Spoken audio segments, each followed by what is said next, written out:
Imagine for a moment that your panic isn't chaos. It's a doorway, a subtle knock from the universe asking you to come back to yourself.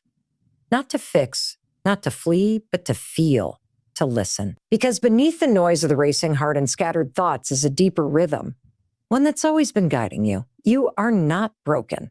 You are being recalibrated, trained not by force, but by presence. Life doesn't shout, it whispers. And in that whisper is a map, a way to move from survival to sovereignty.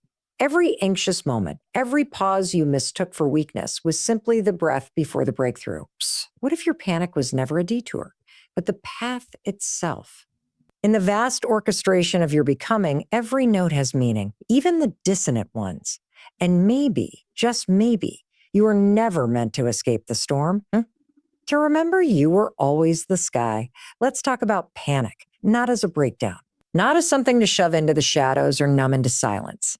Let's talk about it as it truly is, an invitation, a signal, a kind of divine language spoken through the body, urgently asking, are you listening? You see, we're taught from a young age that panic means something's wrong. That the racing heart, the shaky hands, the shortness of breath, those are red flags, malfunctions. But what if they're not? What if they're messages? Not malfunctions, but mechanisms trying to bring us back to ourselves. Panic doesn't come out of nowhere. It arrives like thunder after lightning, loud, alarming, impossible to ignore, but always with a root, a buildup. And most of the time, we miss the subtle warnings. We override them. We hustle through them. We silence ourselves with noise, distraction, performance. We call it being strong. We call it being a fine, until the body finally speaks louder than our denial. And here's the truth most people never tell you. Panic is not the problem. Panic is the symptom. It's the flare your nervous system sends up when it's reached its limit. When something's out of alignment. When the external world you're trying to keep up with is outpacing the internal world you've been ignoring. The brain's job is to keep you alive. That's it. Not to keep you happy. Not to keep you inspired. Its primary role is survival. So when your mind detects a threat, real or perceived, it sounds the alarm. That's all panic is. An internal fire alarm. It's your system yelling. Something doesn't feel safe. And here's the trick. It doesn't need to be. A lion chasing you. It could be an unanswered email, a conversation you're dreading, a memory that won't stop looping, a future you're terrified you can't control. What matters is not the logic of the trigger. What matters is that your nervous system believes you're in danger and your body obeys. So what do? Most of us respond to panic with more panic. We try to push it away. We fight it, fear it, shame it. But when you fight what's asking to be felt, it only grows louder. The healing begins the moment you stop running and start listening. And listening isn't complicated. It's just rare. It looks like pausing, breathing, grounding, noticing where the panic lives in your body, your chest, your throat, your gut, and asking, what are you trying to show me? What have I been ignoring? Panic always has a root. And once you start identifying the pattern, you begin to reclaim your power. Here's what no one ever told us. Panic is a sacred interruption. It's your soul's way of saying, slow down. Something needs your attention. It's the body trying to speak where words have failed. And it will keep showing up, not to punish you, but to pull you home. Home to yourself. Home to truth. Home to breath. You don't have to be afraid of it anymore. That feeling that used to terrify you, it's actually just your system doing its job. And when you learn how to respond to it instead of react to it, it loses its grip. The monster under the bed is never as big once you shine a light on it. And I want you to hear this. Your panic is not a sign you're weak. It's not a sign you're broken. It's proof that your body still believes in your survival, that somewhere deep within your system is still trying to protect you. That's not failure. That's fierce intelligence. But now it's time to teach your system a new truth, that you're safe, that the old danger is gone, that you're no longer that child or that version of you who had no tools. You're here, you're learning, you're waking up, and you're more powerful than your panic. So the next time it shows up, and it will, don't run, don't freeze, just meet it, breathe with it, ask it what it needs. and then thank it for trying to protect you. Because when you stop seeing panic as the enemy, it stops acting like one. Sigh. And in that moment, you reclaim the one thing panic was trying to show you all along. You are not lost. You are being called home. Here's the truth. No one teaches you in school. And yet, it's one of the most powerful truths you'll ever learn. Your brain is trainable. Every thought you think, every pattern you repeat, every reaction you fall into, that's not just who you are. It's who you've practiced being. And if it's something you've practiced, it's something you can rewire. Now let's sit with that for a moment. Because I know how overwhelming it can feel when panic hits, when anxiety becomes your autopilot, when your brain seems like a wild animal you can't control, racing thoughts, looping fears, irrational dread.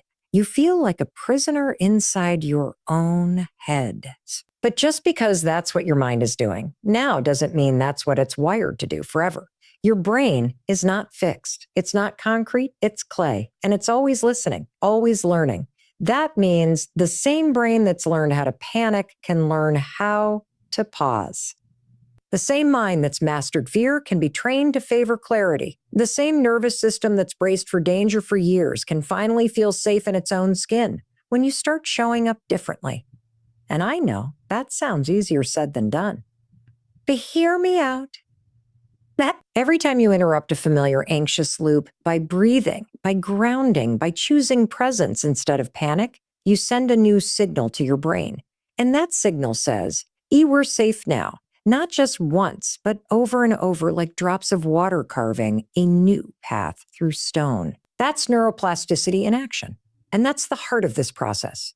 You don't train your brain with massive leaps. You train it with consistent small shifts in how you respond. Think about how you respond when fear shows up. Most of us tense up, we brace, we overthink, we spiral. And your brain picks that up as a habit. It turns into a script. When I feel this, I panic. When uncertainty arises, I catastrophize. These scripts run so fast you don't even realize you're following them. But what if you pause the script? The script. What if, in that exact moment, you asked, what else is possible right now? Not how do I fix this? Just what else could be true? That one question disrupts the old story, and disruption is where rewiring begins. And I know your mind is going to resist this at first because it spent years, maybe even decades, perfecting its survival strategy. Anxiety, for all its discomfort, becomes familiar. It becomes home. But let me ask you something. Just because something is familiar, does that make it right for you? When you start to retrain your brain, there will be moments that feel awkward, moments where your body still surges with adrenaline, but your mind whispers, we're okay, moments where you'll want to fall back into the old groove of fear. But instead, you breathe. You hold your ground. You respond from your power, not your programming. That's not a small thing. That's a rewiring moment. And here's the real beauty of it. Every time you make a different choice, no matter how small, you're not just changing your brain, you're changing your brain. You're changing your identity. You're proving to yourself that you are not the panic. You are not the old story. You are not the thought that just passed through your mind. You are the one choosing how to meet it. Let that sink in. You are the chooser. You always have been. But somewhere along the way, fear made the choices for you. Anxiety grabbed the wheel. And now you're taking it back, not with aggression, but with awareness. Not with control, but with connection. And when you do this work, when you train your brain not to avoid fear, but to meet it with truth, you build something unshakable. You build a mind that doesn't need the world to be perfect to feel peace. You build a nervous system that doesn't run from pressure, but moves through it with grace. You build the kind of presence that changes the room just by walking into it, because you're no longer at war within yourself. This is not about becoming fearless. It's about becoming fear-wise. It's about retraining the part of you that forgot how powerful you are. The part that thought anxiety meant stop, when really it meant look deeper. So no matter how long you've been anxious, no matter how strong the habit has become, I want you to remember this. Your brain can be retrained. Your peace can be rebuilt. And your power was never gone. It was simply waiting for you to return. Let's talk about something simple. Not easy, but simple. The breath. You've had it with you since the beginning. It's the first thing you did when you entered this world, and it'll be the last thing you do before you leave it. And in between? It's the one rhythm that never stops, even when everything else feels chaotic. Even when your mind is spinning, your schedule is packed, your heart is racing, your breath is always there, quietly carrying you forward. But we forget it. We ignore it. We underestimate its power. You want to talk about how to train your brain? You want to go from panic to power? Start with your breath, because your breath is the remote control to your nervous system. It's the bridge between the body and the brain. And the wild part is, it's free. You don't have to read 100 books or travel to some mountaintop to find it. It's with you right now. It's always been with you. When panic kicks in, your heart rate jumps, your body tenses, your thoughts go haywire. That's your sympathetic nervous system lighting up like a flare. It's fight, flight, or freeze mode. But here's the key. Your breath is the manual override. It's the one voluntary tool you have that can directly calm your system in real time. When you slow your breath, you tell your brain, hey, we're not in danger anymore, and your body listens. And listen, I'm not talking about some mystical, spiritual woo-woo idea. This is neuroscience. It's biology. Your body is built with this reset button, and most people never press it. Most people walk around with their breath trapped high in their chest, shallow and quick, mirroring the anxiety they're trying so hard to ignore. But you're here to wake up, to remember what's already inside you. Let me show you how it works. Right now, wherever you are, pause for a moment and take a breath. A slow, deep one, in through your nose. Hold, out through your mouth. Longer on the exhale. That exhale is the golden key. It flips the switch in your nervous system. The longer the exhale, the deeper the calm. And when you practice this daily, consistently, even for just a few minutes, you begin to recondition your system. You teach your brain that stillness is safe, that quiet isn't dangerous, that presence doesn't mean vulnerability. It means power. Now let's be real. At first, this might feel awkward. You'll forget. You'll be halfway through a spiral before you even remember to breathe. And that's okay. That's the work. Because every time you do remember, every time you do come back to the breath, you're changing the script. You're training a new response. You're saying, I don't need to react to every anxious thought. I can respond with presence, with peace. You start to realize something radical. Just because a thought enters your mind doesn't mean you have to follow it. Just because your body feels the heat of anxiety doesn't mean you have to burn in it. You have the breath, and the breath creates space. Space between stimulus and response. Space to choose. Space to return. Think about how many moments in your life were hijacked by panic. How many days were clouded by tension that never belonged to the moment you were in? What if you could reclaim those moments, not by forcing anything, but by simply pausing long enough to remember who's in charge? That's the power of breath. It's not just oxygen. It's awareness. It's a doorway back to now. And here's the thing, Cray, you won't always get it right. You'll still feel fear sometimes. You'll still get triggered. But when you've trained yourself to return to the breath, you're never lost for long. You come home quicker.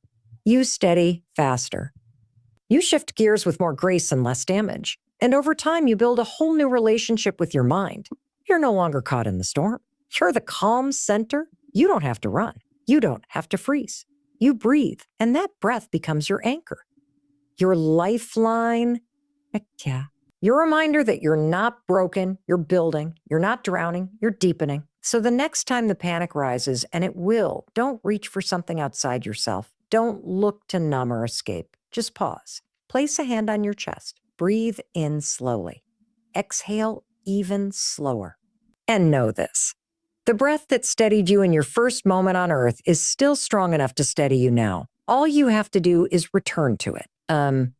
Let's be honest. Most of us live our lives on autopilot. We wake up, grab our phones, run through the motions, answer messages, keep appointments, scroll endlessly. And somewhere in between, we forget that we're actually in the driver's seat. We forget that our thoughts aren't facts, that feelings aren't commands, and that we don't have to believe everything our brain throws at us.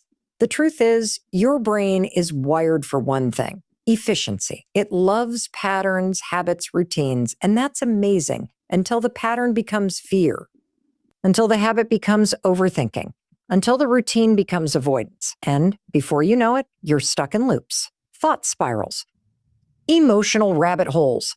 Not because you're broken, but because your brain is doing what it was trained to do. But here's the shift. What if you became the one who trains it back?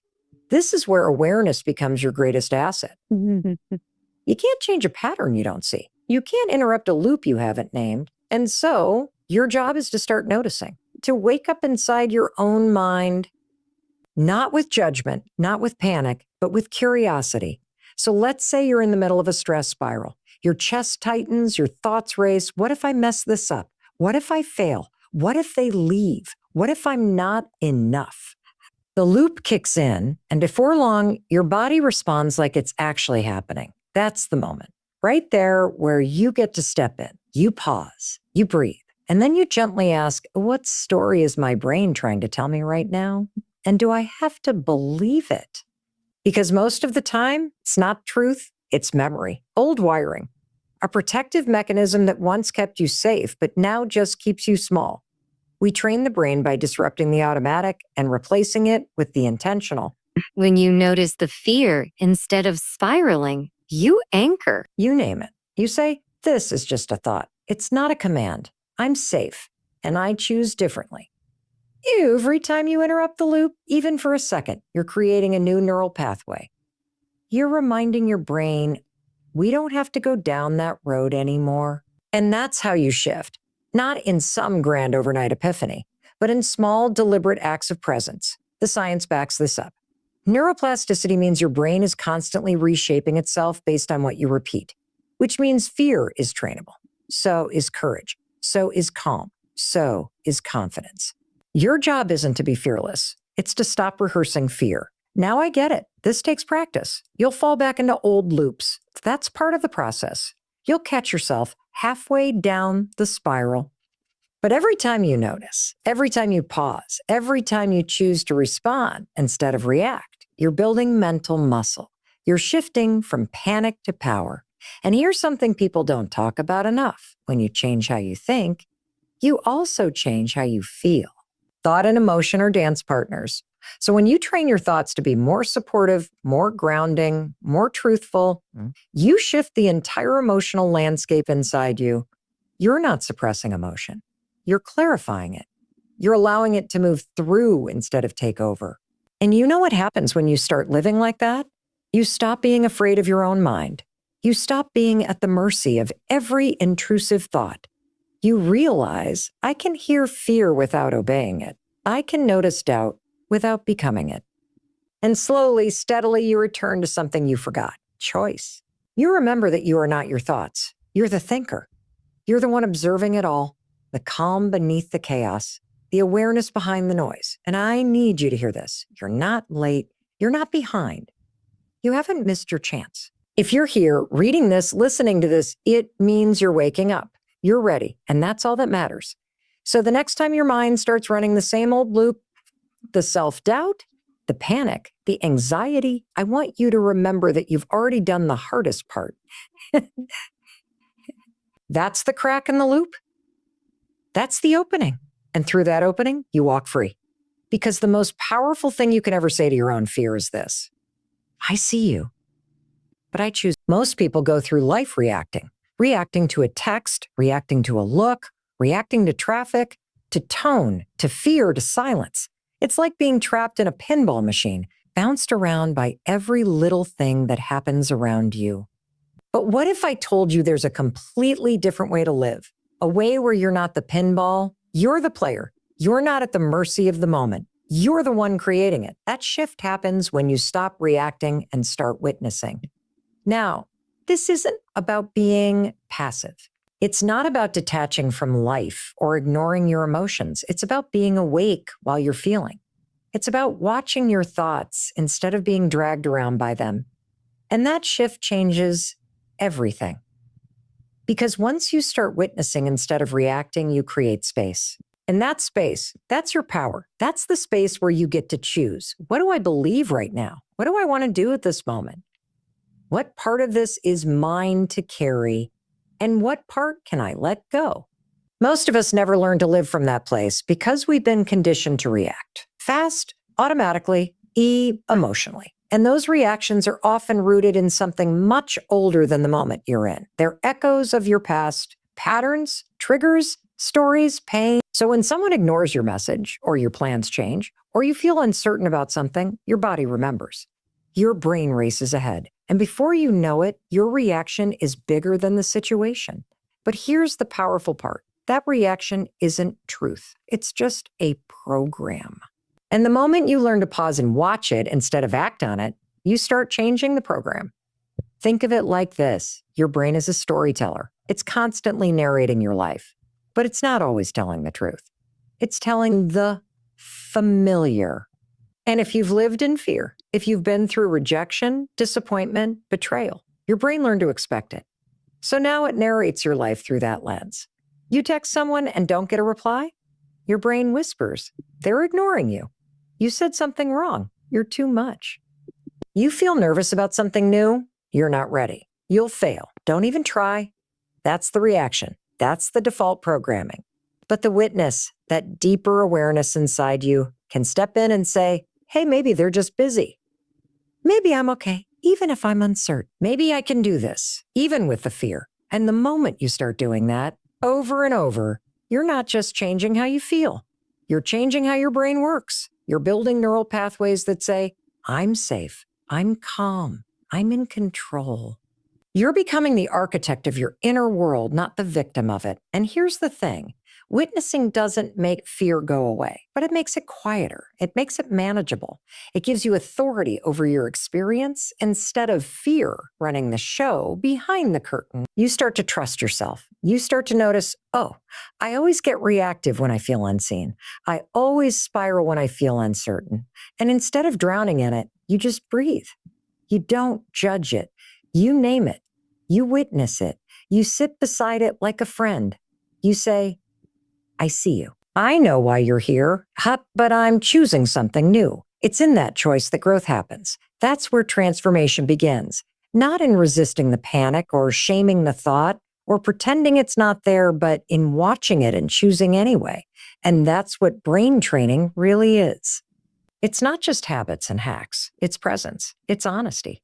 It's learning how to come back to yourself again and again, even when the waves are crashing, especially when the waves are crashing. And I want you to hear this. If you've spent years reacting, if you've burned bridges or avoided dreams or stayed stuck in patterns because of fear, that's okay. You're not broken. You're not behind. You're human. And humans can grow. Brains can change. Patterns can be rewritten. You don't have to be perfect. You just have to be present. So the next time fear shows up loud and messy, you don't have to fight it. You don't have to run. You don't even have to fix it. Just witness it. Watch it pass like weather. Feel the tension without feeding it. And then ask yourself the only question that matters.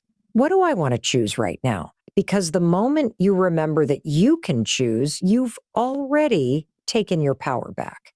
You ever notice how we spend so much time trying to get through life? Trying to survive it, outrun it, control it, like it's something we have to battle every single day? But what if life isn't a war to win or a mountain to conquer? What if it's a symphony?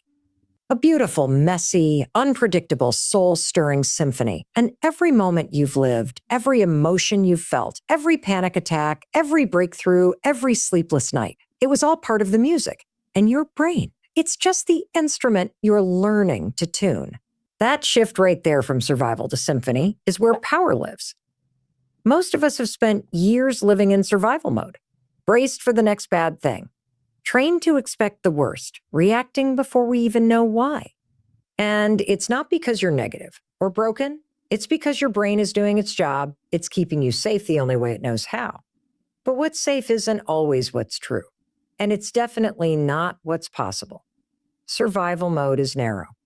It shrinks your vision, your breath, your ideas, your voice. It says, just get through the day. Just keep everyone happy. Just don't mess up. But that's not living. That's not your calling. That's not your design. You were never built to just endure life. You were made to engage with it, to hear its rhythm, to participate in its unfolding. There's a moment, and it's different for all of us, where we realize the storm we've been running from is the very place we're supposed to rise in. That the brain we thought was wired for panic can actually be trained for peace. That our nervous system isn't the enemy, it's the tuning fork. It's just been vibrating to a frequency that's outdated, survival-based, fear-driven. But the music's still there, always. When you begin training your brain not just to calm down, but to attune to a deeper, more grounded rhythm of life, something incredible starts to happen.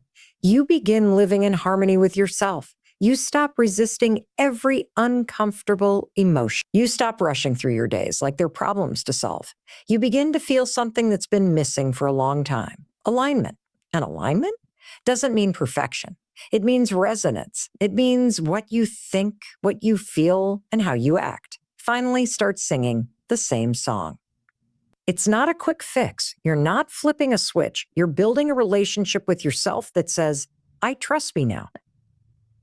And when you trust yourself, when your mind and body are no longer at war with each other, you step into the world differently. You move with clarity. You respond with courage. You lead with presence. You also start to hear other people differently. You stop assuming they're out to hurt you. You stop interpreting every silence as rejection. You stop projecting your panic onto their actions because you're no longer tuned to that fear frequency. You've retuned yourself to something deeper, something quieter, something more spacious, something that says, I'm okay, even now, even here. And it's not about ignoring pain or pretending the hard stuff doesn't exist. No, it's about giving yourself permission to see the bigger picture, to feel the music behind the noise, to understand that every emotion, even the ones that feel unbearable, are part of the human experience and part of your symphony. So what does this look like in real life? It looks like taking a breath before answering that message that triggers you. It looks like noticing your anxiety rise and saying, I know this feeling, and I know I can handle it. It looks like choosing to show up to that meeting, that conversation, that moment, not perfectly, but present. It looks like responding instead of reacting, loving instead of defending, leading instead of escaping. And when you start living this way, when your brain is trained to witness, to pause, to choose, you stop living on edge. You stop gripping everything so tight. You stop viewing life like it's out to get you, and you start seeing it for what it really is: an invitation. Every single day, an invitation to return to yourself, to realign, to rise. And in that space, when your mind is no longer dominated by panic, when your nervous system isn't hijacking your joy, you realize something profound. You realize that the peace you've been chasing was never out there.